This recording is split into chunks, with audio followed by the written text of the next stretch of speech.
Boy oh boy, ladies and gentlemen, this video today is a good one, okay? Monday Night Raw has been in an absolute state. It's been in this abysmal, dead state for quite some time now, and really, I thought today would be a great opportunity to really take it into my own hands and show you, the viewer, what Monday Night Raw could look like. So this video is probably titled something like How I Would Save Raw, what if the Elitists booked Raw December 28th, 2020.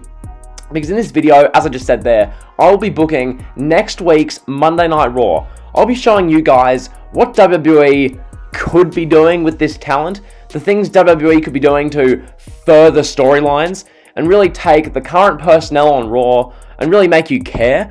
Because that's one of the biggest issues about Raw. As much as talented as the personnel are, WWE give you no legitimate reason to really get invested in any talent apart from maybe like Alexa Bliss, Randy Orton, and like McIntyre. So in this video today, I'm going to go through this script. This thing is a good one, okay? I spent about 2 to 3 hours putting this together. It's a really damn good script, I'd like to think, and hopefully you guys agree. So leave a like sometime during this video, or just leave a like in general. Likes are always appreciated. So leave a like, comment down below what you think of my script. So without further ado, let me get into this. As you can probably hear, I've got several pages of notes for this video, so yeah, hopefully you guys enjoy. So I'm gonna get this underway. Monday Night Raw begins with a video package, but not just any random regular video package. This is done from the perspective of Randy Orton. We hear Randy Orton talking about how he was once the Legend Killer, and now he's the Fiend Murderer. We see the graphic shots of the Fiend burning from TLC, and Randy Orton laughing over the top sadistically. Then we hear Alexa Bliss's voice. Alexa says, "We call it Alexa's playground. Come on, Randy, come play." This is just the audio from last week's Raw. Bliss then says that she is the voice inside Randy Orton's head. Randy then sits up, he's gathering his senses and frantically looking around. There's no one around him. Randy's he's waking up from a slumber. Alexa's nowhere to be seen. We hear Alexa Bliss's voice saying, "Hey Randy, hopefully you're having fun. Don't be mean to anyone, Randy. Enjoy yourself." Randy then rushes to a bathroom mirror and splashes water into his face as he stares into the mirror saying, "No, no, no, no, no." From here, we cut to the Raw opening video package. So right there, try and grab the viewer's attention. This is like 8:01. You're trying to captivate the viewer. Having this would be something different, interesting, and compelling. So we go to the Raw opening package. After the Raw opening, we find out that Charlotte Flair will be arriving to the arena at the top of the hour. Charlotte Flair arrives at 9 p.m. We cut backstage and we see Shayna Baszler and Nia Jax. They're both watching on a monitor. They're sadistically smiling. They're not saying a word to each other. They just smile. They smirk at one another. Then they turn around and we get a camera shot of them leaving their locker room. From here, I love this bit especially, and just the stuff with the Hurt Business I love. From here, we go to the Hurt Business in a limousine. They're joking around. MVP takes out some polish and begins shining the US and Raw Tag Team Championship belts, all the while staring into the camera with a smirk on his face. The limo driver informs them that they'll be arriving to their destination shortly. Then we go to commercials. So right there, that's about the first 10 or so minutes of Raw. There's compelling stuff. We're setting in stone 3 different things. So we're getting the viewers to think, for one, what's Randy Orton going to do with Alexa Bliss's voice in his head? Like, what's going to happen with Alexa Bliss and her voice in Randy Orton's head? We're also thinking, what are Nia Jax and Shayna Baszler planning on doing? Well, like, why are they smirking? And we're also thinking, where are the Hurt Business going? What are they going to do? So right away, we've got a number of questions to begin the episode of Raw. From here, I'll have Drew McIntyre make his entrance after commercial. McIntyre talks about Sheamus. He essentially tells the story of how McIntyre and Sheamus both met. They became friends 15 years ago. Drew says that disappointed him to see what Sheamus did last week to Keith Lee. Sheamus then comes out and says that as touching as their friendship story is, Drew has the top title in the wrestling business and he wants it himself. Sheamus slaps Drew McIntyre. Then Sheamus leaves up the aisleway, only to be slapped by Keith Lee. Stopped by Keith Lee, not slapped, stopped by Keith Lee. Sheamus is stuck. He goes to brogue kick Keith Lee. Okay, Sheamus tries to brogue kick Keith Lee, only for Keith Lee to avoid, and then Keith Lee pounces Sheamus off the Raw stage. So Sheamus goes crashing to the floor below the Raw stage. Keith Lee's just standing there. We probably get a great visual shot of Keith Lee just menacingly like standing on the Raw stage, looking down over Sheamus. So that's what we get there. Keith Lee then looks to the ring. Drew McIntyre's in the ring, looking fairly impressed. Keith Lee stares at Drew McIntyre. They do a little stare down with one another. Then Keith Lee storms off. From here, Keith Lee is interviewed backstage. Lee says that he doesn't care how sentimental the friendship story is between Sheamus and McIntyre. His dream, Keith Lee's dream, has always been to become WWE Champion. He will make that happen in 2021.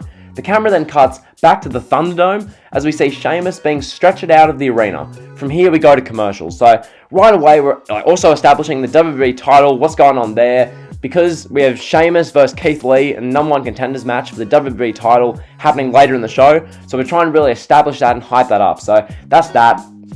From here, we go to our first match of the night. This match would take place around 35-40 minutes into the show somewhere. We get the Royal Rumble qualifier.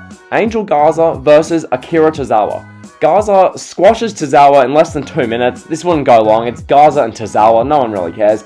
Afterwards, Garza cuts a promo about how in 2021 his goal is to bring flair to the WWE and make it cool to have charisma once again.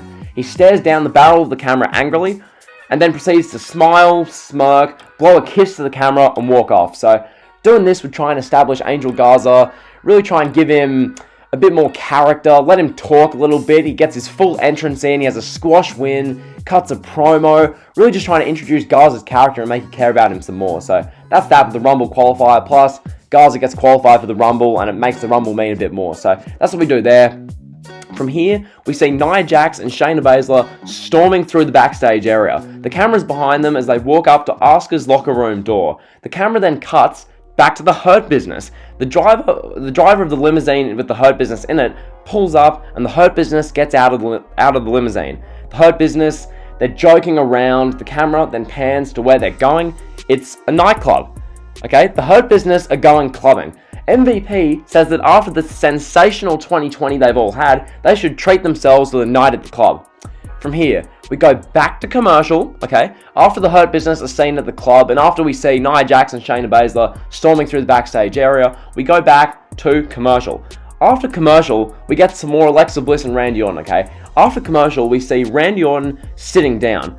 We hear Alexa Bliss saying, "This is what it's like to be a voice in Randy Orton's head."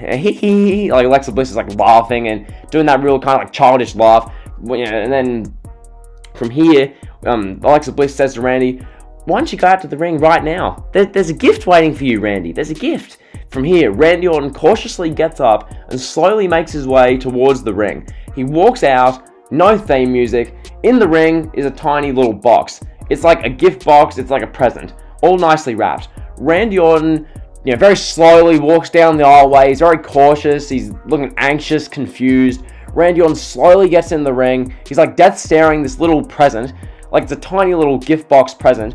Randy Orton's staring down this thing like it's the devil. From here, Randy Orton picks it up, slowly unwraps it, and it turns out this thing's a Fiend bobblehead. Okay, this thing is a bobblehead of the Fiend. Alexa Bliss says, he's sorry he couldn't deliver it in time for Christmas. It really burned him up inside, says Alexa Bliss. Randy Orton then smashes the bobblehead on the ground and storms off as Alexa Bliss is laughing. As Alexa Bliss also says, "That's not very nice, Randy. That's really, once again, burning him up inside." So that's what we get there. From here, we go to our last match of the first hour of Raw. The Royal Rumble qualifier, John Morrison versus Tucker. John Morrison wins about a 7-minute match with a Starship Pain. Afterwards, Morrison cuts a promo, once again apologizing to The Miz for the cash-in. Morrison sounds genuinely remorseful. Morrison says that he'll do anything he can to make sure Miz, gets a new, another chance of Money in the Bank. So Morrison's all apologetic for costing Miz Money in the Bank. And that's how we basically end the first hour. So right away, trying to set the tone for a big Monday Night Raw. The first hour is essential in establishing the second and third hour, so you've got to make people care. This first hour, we've set up Keith Lee versus Sheamus, really made that a bit more compelling than it would have been otherwise. We've got Nia Jax and Shayna Baszler. What are they going to do, to Asuka, or what are they going to do in general? We've got the Hurt Business going clubbing. What are the Hurt Business going to do at a nightclub? Waits to be seen. We've got some other stuff as well. Randy Orton and Alexa Bliss. How's Randy Orton going to handle the voice in his head? So we've got plenty of things on this episode of Raw for the viewer to care about and be intrigued by. So moving into the second hour, the camera cuts to Nia Jax and Shayna Baszler entering Asuka's locker room. Asuka is armed with a kendo stick because she has common sense. She knows, okay, her tag team partner's not there. Probably means that Nia Jax and Shayna Baszler are going to try and beat her up. So Asuka is armed with a kendo stick, but nonetheless, it's still 2-on-1. Okay, the heels absolutely destroy Asuka, and I'm talking like a menacing beating. The heels put Asuka through not announce tables, just through tables. They get a kendo stick. They get kendo stick shots in on Asuka, chair shots, just a savage beating from Nia Jax and Shayna Baszler to Asuka. The camera shows Shayna Baszler and Nia Jax smirking as they leave Asuka's locker room. Then the camera gets a close-up of Asuka's lifeless body. The time gets shown. Okay, so we do the close-up of Shayna Baszler and Nia Jax. We see the close-up of them smirking. They go to leave. Then the camera pans to a close-up of Asuka. Asuka's body is just laid out and lifeless. Then the camera pans up to the clock. The clock says 9 p.m. Okay, the clock says 9 o'clock. Then the camera pans to the monitor. And then we do we go to a full screen of Charlotte Flair entering the arena. So I try and do a seamless transition between the three. Charlotte Flair then makes her elaborate arrival.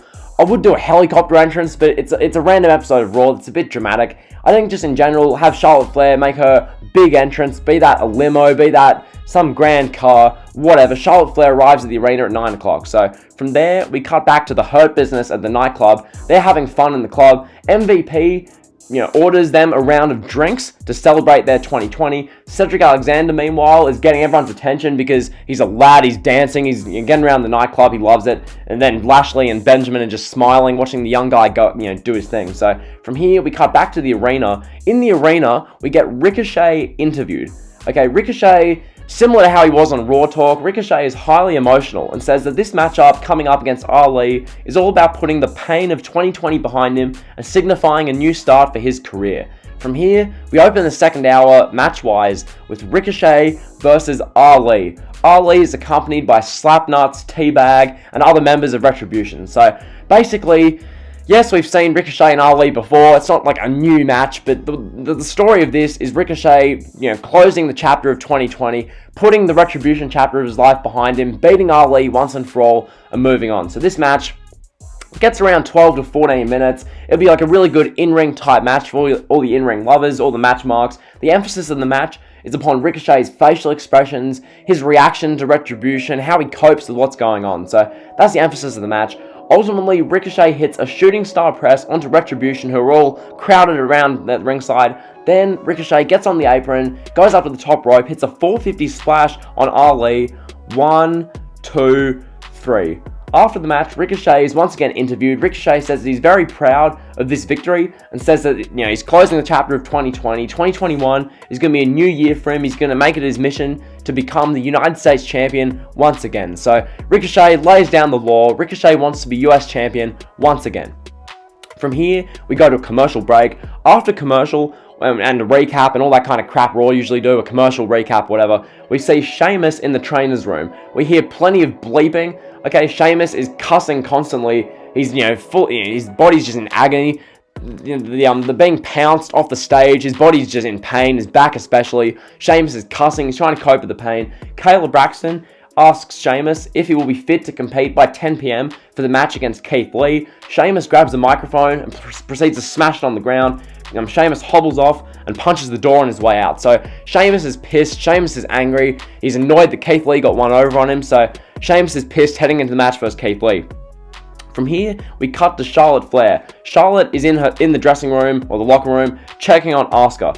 Okay, Charlotte is checking, but she's hardly as emotionally concerned as she probably should be because this is her tag team partner. But Charlotte, she doesn't really seem that emotionally invested. Asuka is lifeless on the ground. Charlotte's kind of just like, oh yeah, she's checking on her, but she doesn't really overly care. From here, Charlotte's gaze can be seen going from Asuka, and then Charlotte's gaze goes up, and she sees the Raw Women's title. Okay, Charlotte sees the Raw Women's Championship belt. Charlotte just begins smiling. This goes, on for a little while, maybe 10 to 15 seconds of just Charlotte, staring in admiration of the Raw Women's title. So that's what we get. Then the camera cuts back to the Hurt Business. We see MVP standing up to go collect the drinks from the bar for the Hurt Business. MVP spots some dude who's sitting at the bar wearing like a hoodie. It's like a black hoodie. This dude's sitting in the bar, he's drinking. We can't see who this is. MVP says, "Hey punk, over here buddy." From here, MVP, he gets the drinks. He's holding the tray of drinks for the Hurt Business. Then the dude in the hood proceeds to slowly stand up, really exaggerated. He stands up, then he proceeds to take his hood off, and we find out that the guy in the hood at the bar of the nightclub is Jeff Hardy. Jeff Hardy is in the he's in the nightclub. MVP looks completely shook. MVP's like, sorry, what? So MVP is just shook. We go to commercial with that as like the big shock value. Oh my god, well, what's going on? So we go to commercial with Jeff Hardy being revealed to be at the nightclub. So that's all good. From here, after commercial break, we come back with AJ Styles. AJ Styles makes his entrance. He cuts a promo about how in 2020, he main evented WrestleMania in Undertaker's final ever wrestling match, the Boneyard match. In 2020, he was the Intercontinental Champion for several months. In 2020, he was the team captain in a clean sweep by Monday Night Raw of Friday Night SmackDown. Alright, AJ Styles has had a superb, phenomenal 2020. But nonetheless, his year has been a failure. Styles says that because he hasn't been, he didn't become WWE Champion this year, his year was a failure. Because to waste a year of, his phenomenal career, it's just a waste for AJ Styles. So Styles is pissed, and he's also pissed because he should be in the number one contenders match tonight instead of Keith Lee or Sheamus. So Styles is pissed. He says that he'll take out his frustration on some jobber right now and move on with the rest of his day. So then Styles, we get AJ Styles versus Eric. AJ Styles beats Eric in like 2 minutes, complete squash match. Eric's a nobody as a singles guy, so Styles squashes him. After the match, AJ Styles continues to beat up Eric. He's just pummeling away on him until Omos steps in, kind of breaks it up. Not fully breaks up, but he stands there and pretty much nods saying, "Enough, AJ, enough." So AJ Styles gets a good promo in, talking about how he wants to be WWE Champion, how his year was a failure, how he's wasting a year of his phenomenal career. Then he gets a squash win, and then some Omos and AJ Styles build or progression or whatnot. So that's what we get there. Then we proceed to cut back to the Hurt Business. Okay, we cut back to the Hurt Business. They're obviously still at the nightclub. Jeff Hardy, we get a real close-up of his face, because we could tell it was Jeff Hardy before. We didn't really get a close-up. The camera really zooms in on Jeff Hardy's face. He's got bags under his eyes. He looks exhausted. He looks defeated. Okay, Lashley, Benjamin, and Cedric Alexander proceed to rush over to the aid of MVP. Jeff Hardy is just standing there looking lost. He doesn't look like he wants to fight them. He just looks like he's just down and out, because once again, alcohol's a depressant, so he looks kind of, looks like he doesn't really know what to do. So that's what we get there. Then, so Jeff Hardy's kind of standing there looking like aimless. From then we hear, "Bro." And then we hear Matt Riddle also say, "How good, bro? Bro."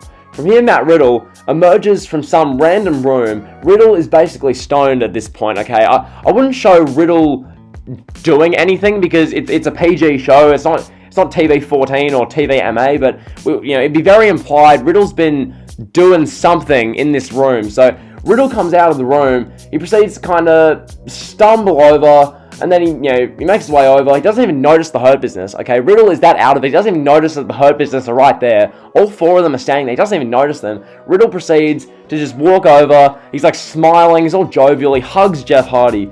Okay, he's hugging Jeff Hardy. MVP just begins laughing hysterically. MVP finds this hilarious. So that's what we get there, featuring at the nightclub.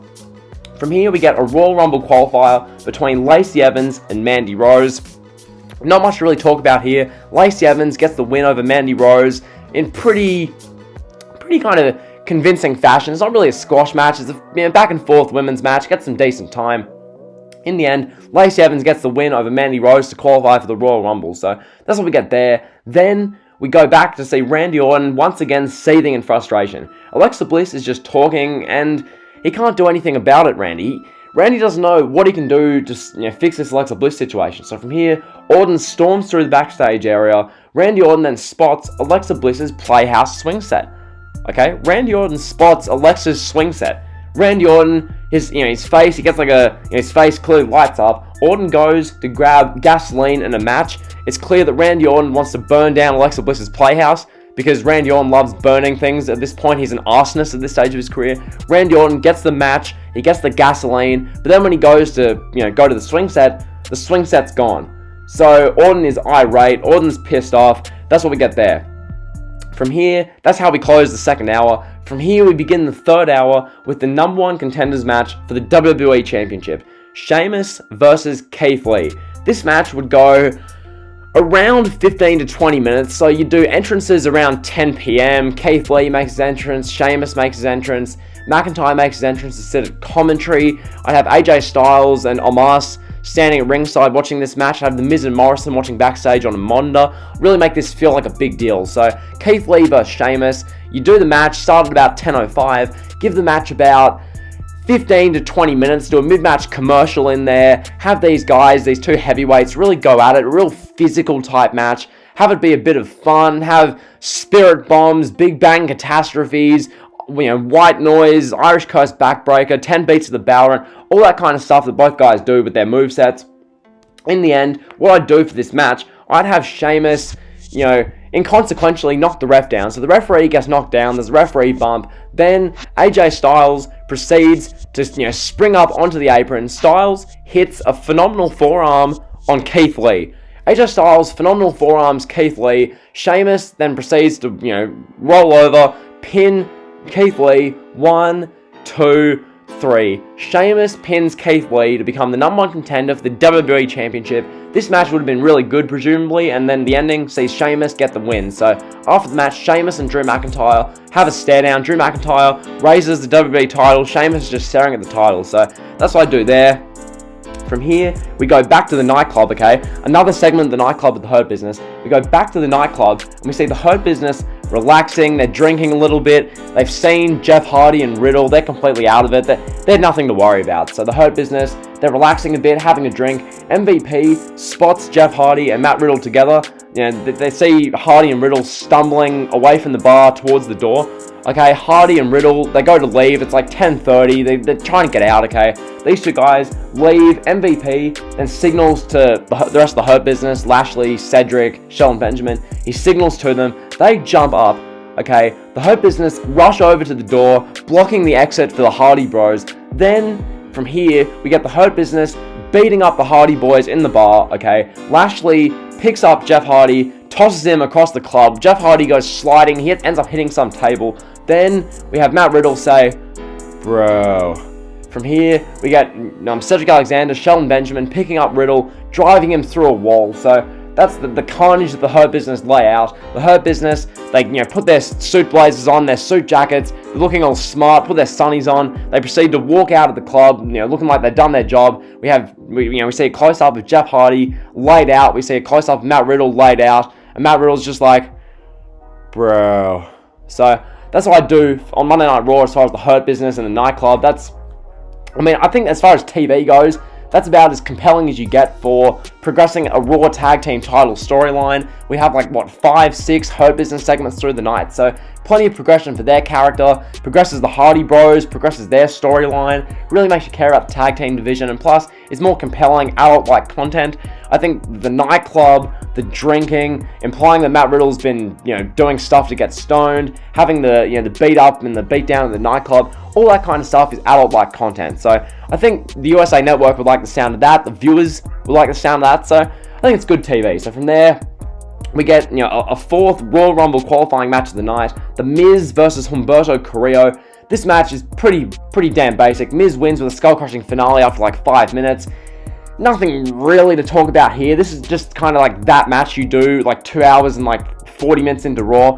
Kind of that match to get through to the main event segment. So we do Miz versus Humberto. Miz gets the win. Afterwards cuts a promo about how he deserves to be Mr. Money in the Bank once again. Then Morrison cashed in instead of him and he deserves another chance. So Miz gets the win. He qualifies for the Rumble match and does that little promo. So that's what we get there. Then we get another commercial, a few recaps of what happened during the night, and by this point it's 10:50 p.m. It's time for our main event segment. So the main event of Monday Night Raw, the final episode of Raw for 2020.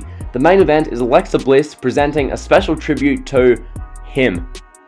Alexa Bliss, she's in the ring on the swing set. Alexa Bliss is still just laughing, okay? Alexa Bliss can't control herself. Alexa Bliss talks about how she's had some fun in 2020 and she's going to have some more fun to close 2020. She says that having fun is the way he would have always wanted, her to do. From here, Randy Orton, his music hits, he makes his way down to the ring. Randy Orton is clearly just irate, he's, agitated, he's, twitchy, he's acting all just, messed up. It's not how we usually see Randy Orton. You can tell that, the voices in his head have made him act different, because Alexa Bliss's voice is different than any voice he's ever heard. So Randy Orton, his acting, his mannerisms, how he's acting in general is just completely different. So Randy Orton, he's irate. Randy Orton says, what have you done? Like, Randy Orton's all pissed off. Alexa Bliss then proceeds to sit in the swing, swinging back and forth, not speaking. Her voice can be heard over the speakers, okay? Alexa Bliss, just to make this clear, Randy Orton is in the ring, he's all twitchy, he's agitated. Alexa Bliss is on the swing set, swinging back and forth. She's saying nothing, okay? Alexa Bliss's mouth isn't moving, she's saying nothing. But then we can hear over, like, the PA and the speakers, we hear Alexa Bliss's voice saying, "Do something about it, Randy. Do something. You won't do something. You're way scared, Randy. Do something about it. Have some fun, Randy." So we hear that over the PA speakers. Randy Orton proceeds to just snap. He runs at Alexa Bliss. Then the lights, shut out immediately. From here, the lights come back on, and Alexa Bliss is sitting on one of the top turnbuckles. She's smiling. She's waving at Randy Orton. Randy Orton is just seething. He's so irate. Then Randy Orton tries to rush Alexa Bliss again. Once again, the lights go out. They come back on, but this time, Randy Orton's thought ahead a bit. Randy Orton has damaged the swing set, okay? Randy Orton's damaged Alexa Bliss's prized swing set. From here, Alexa Bliss gets she's inconsolable. Alexa Bliss, because Randy Orton's damaged her swing set, Alexa Bliss is she's an absolute wreck. Alexa Bliss is crying. She can't believe what's happened. Alexa Bliss is just totally upset. She's crying. Randy Orton begins to act like caring. Randy Orton goes to console Alexa Bliss. Then Randy Orton proceeds to RKO Alexa Bliss. Just out of nowhere, Randy Orton RKOs Alexa Bliss, lays her out on the mat. Randy Orton then proceeds to stand there. He's smiling. The Fiend, his effects hit. Okay, the Fiend, the lights shut out. We hear the Fiend's kind of like sound effects, and Randy Orton is like, he's like smiling. And from here, we hear a scream. We hear like a scream of pain from the Fiend, and then Raw goes off the air. So that's how I would book Monday Night Raw for December 28th, 2020. Hopefully you guys see right there what you can do with this Monday Night Raw show. The roster for Raw is not the best, but what you've got to do is be creative, make people care about what you're doing on the show, just in general. And I think you can see that by the Randy Orton Alexa Bliss thing.